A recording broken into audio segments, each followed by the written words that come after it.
I don't think this is the best time of day to film this video. It's very bright. I mean, it's 6 p.m. and it's still very bright. The sun is setting, but it's not quite at that really nice sunset level.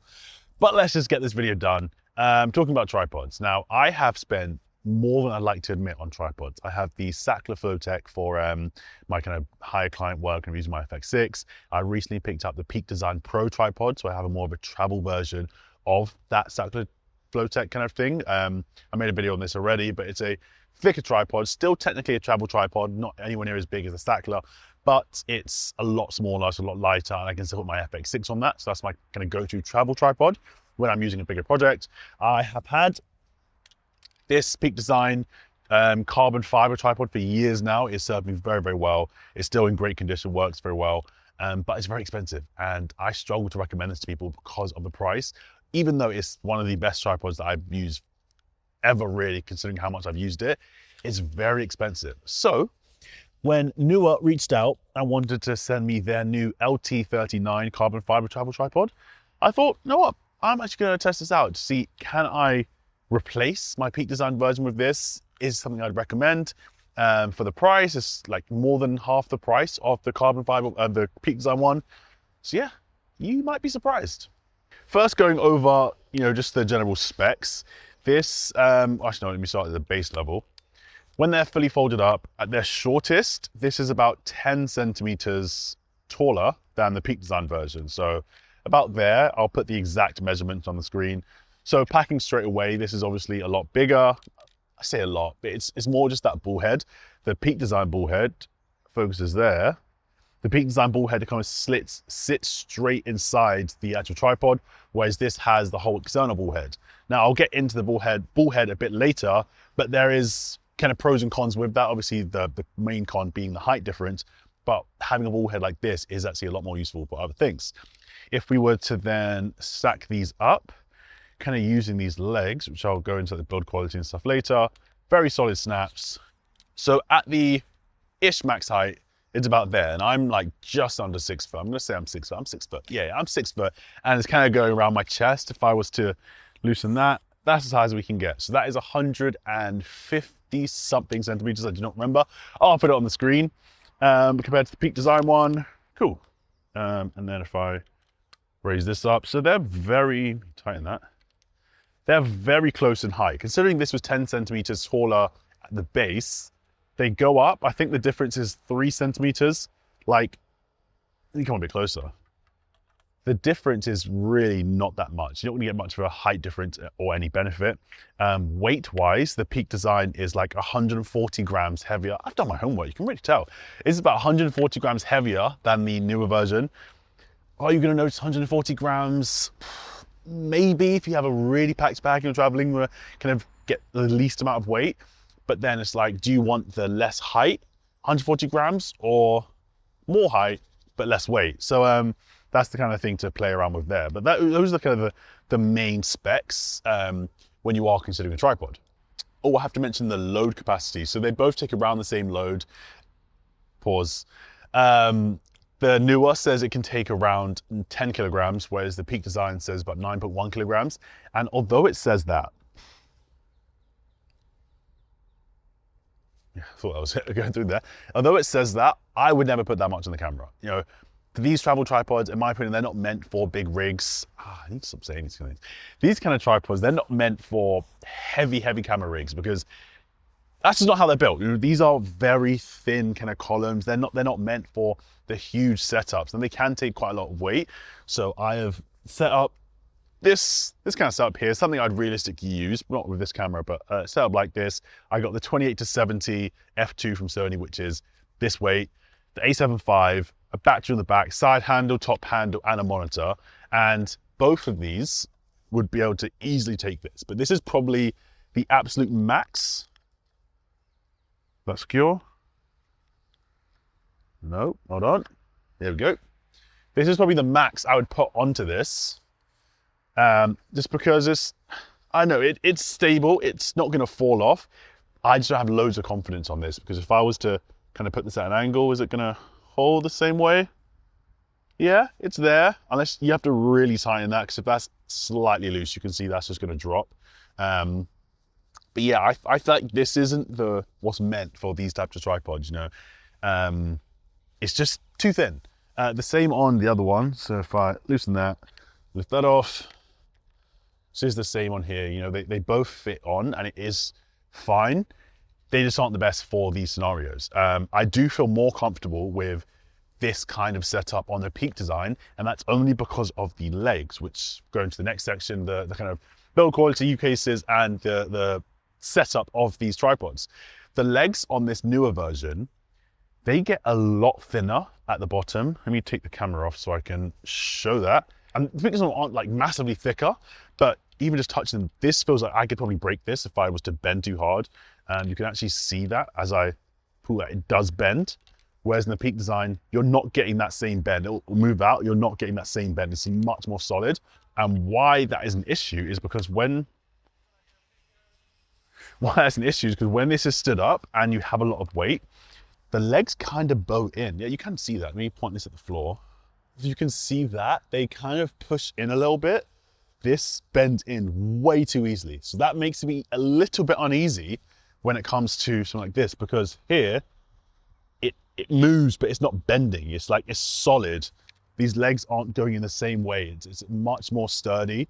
They don't bow in the same way this tripod does, where it's like, with not that much pressure, a pinky, we're getting that kind of bend. I really hope you can see this properly. Just a pinky level is putting that pressure, and it's worse when you get lower. Like, that's really, really not too comfortable for me.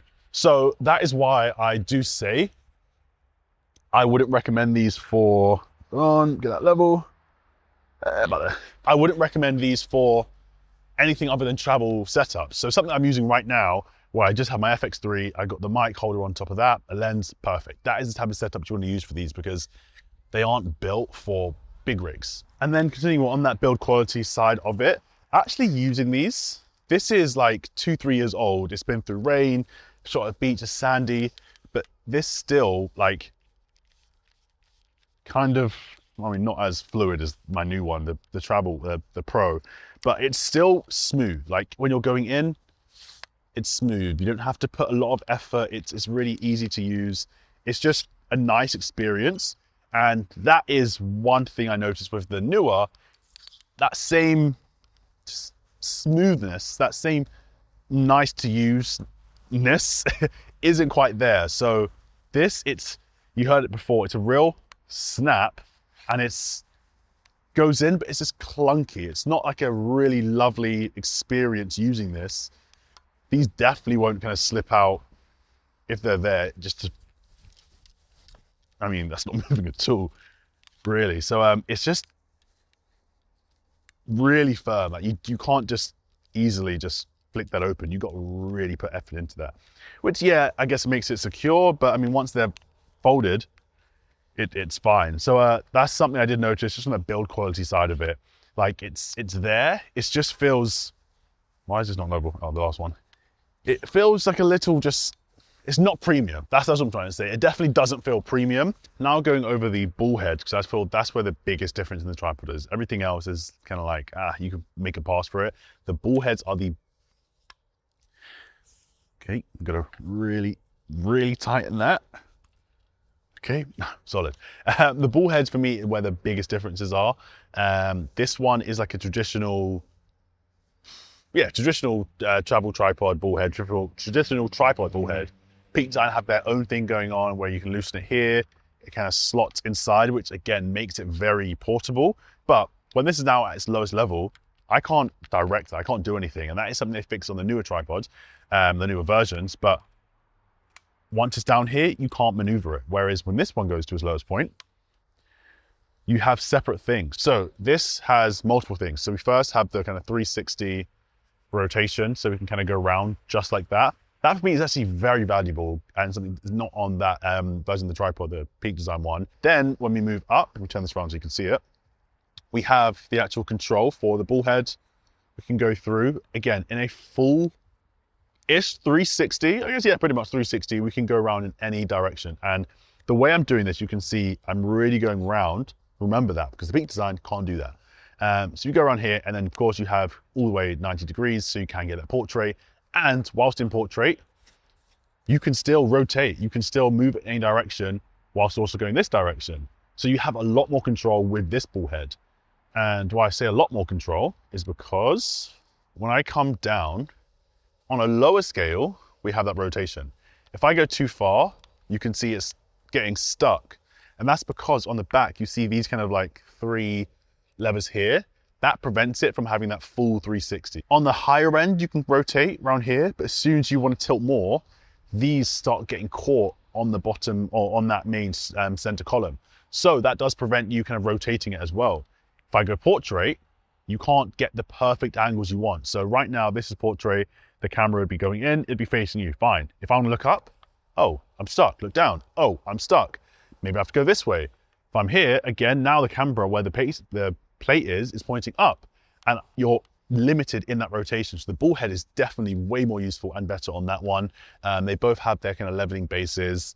They can both pretty much on these ones take any Arca Swiss plate. So plate-wise is fine, but the ball head I much prefer on this newer tripod.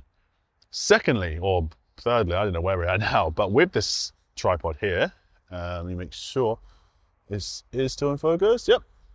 You can see these quarter 20 mounting points. That is incredible. I've never seen that on a tripod before. That is so useful because it means you can make it more than a tripod. I've made this like a, what's the word for it? I'm using a Magicom and actually creating a top-down shot. So I could put a Magicom to this, extend it straight out, and then have the camera on top of that, meaning I have a top-down, top-down angle. I don't have to get a C-stand because I can just use this. The leveling point here, I think being there, it's stupid.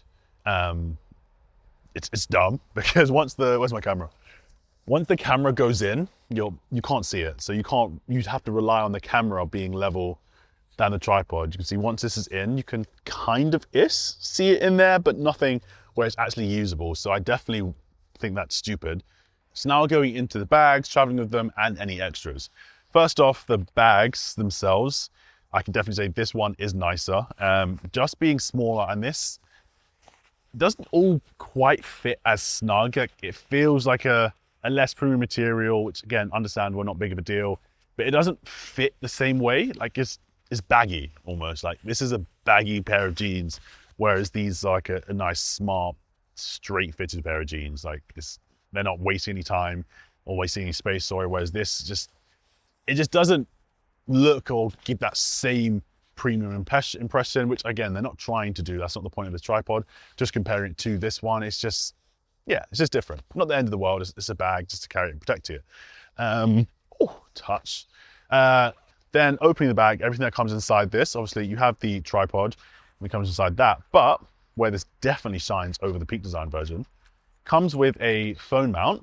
And yes, I know the Peak Design one does also, but this one is actually useful because you can screw this phone mount into here. And why I say it's actually useful is because it's a lot thicker, because it's not trying to fit inside the tripod, which the Peak Design one does, which I'll show you shortly, which is useful. Anyway, let me not ramble. I'll get onto that. So this comes in here. Your phone can easily kind of slot inside. Nice. But what the difference is with the Peak Design version, because I have a tripod that can go portrait easily, I can put my phone in this and confidently trust it that it's going to be in here. It's not going to lean. It's all safe. It's sturdy as the phone does fit inside there. Additionally, you have these two things. So I'll go over this first. This is an additional plate that you'd put onto your camera. I don't fully know why they included it, if I'm honest. I don't think it's really needed, but looking at it, it's a plate, quick release plate, but also with a rotation 360 thing here. So it just adds that extra bit of, if I was to tighten this, it adds that extra bit of rotation you can have here. Again, I'm not entirely sure why it's there, like what the main purpose of it is. Because you can rotate the camera. I guess if you went portrait and then wanted to rotate straight up without having to loosen the entire thing, maybe. It's nice to have, I just don't know how it's needed. Might be because I don't actually know the reason for it. The last thing that comes in, which is super useful, is this. And this is a replacement center column. If I unscrew that, take this off, this will kind of sit on here. So if I loosen this, this comes out. This then slots in that gap, screw that, and now this tripod can go a hell of a lot lower So that is really low to the ground. Think like, look at my foot where the camera is. That's very, very low. I don't know how much I trust it because you can kind of see the tripod's almost flat to the floor. It literally gets flat to the floor. Maybe that's safe? I don't know, it's bending. Maybe, hold on. Now that makes a lot more sense. Yeah, that to me is a lot more solid. I need to tighten it, but yeah. All of that to say, that small extra piece just means you can get a lot lower. Obviously now I can't extend this up the same way, but it means if you do want to get low shots, you do have that availability. How the Peak design differs with that is instead of giving you that kind of removable insole, what it can do, if I take this out, show you that shortly, is take that out and then put this in at the bottom. So, whoa, that tightens. So instead of getting a low to the ground shot upright, you'd kind of put your camera in upside down and then you can get super low. But final verdict, is this newer tripod a Peak design travel tripod killer? Is it the go-to travel tripod that everyone should be leaning towards? I don't know. Honestly, I don't know. You'd have to make that decision yourself. I can't say which one you should get because I mean I bought this, Neewer did send me this. I'm not going to give a biased review. To me, my hesitation with the newer one isn't the tripod use itself. I think it does everything what you need for a travel tripod perfectly, and it's amazing. It's perfect for what you need as a travel tripod. My hesitation is the cost of it. It's half the price of the Peak design, and half the price sounds very good, yes, but this is absurdly expensive. I don't know how Peak design are getting away with charging this much amount. I guess people like me are buying them. Not people like me though, because I didn't pay full price this. This was on a good sale. I think there was like 25% off. So it was only a slight bit more expensive than what the cost of this. And I just feel like when you are comparing these two tripods, this one doesn't feel premium enough for that price. And like Neewer, it's kind of been that budget option of, you know, most brands. And I think Neewer done a great job. They're perfect for beginners just getting into it, intermediates, but they're expensive for a reason. You use tripods a lot. You're trusting thousands of pounds or thousands of dollars worth of gear on top of them. You want them to be stable. You want them to do everything. Do I trust my gear on this one? Of course, but it's very expensive for a budget option. It's not to me that budget of an option at £300 is tough. I don't really know the market of travel tripods. It's something I often search. Once you have one, you need to keep searching them up. But to me, it's not worth that price. If I'm being honest, it's not worth that price from just the lack of premium options. If I'm spending that much money, the same price I could spend on like a Tamron lens or a Sigma lens or something for like a budget lens, I would want something that is kind of up there. And to me, this doesn't quite live up to that price range. The tripod itself is very, very good, and I would recommend the tripod. Paying that much for it, personally, I can do it. That's just me being honest, but yeah, take it with a pinch of salt. You know, if you see this on sale, you can grab it for like a decent discount, then I would definitely run, not walk, and grab this tripod because the Neewer LT39, solid tripod, just a little bit overpriced.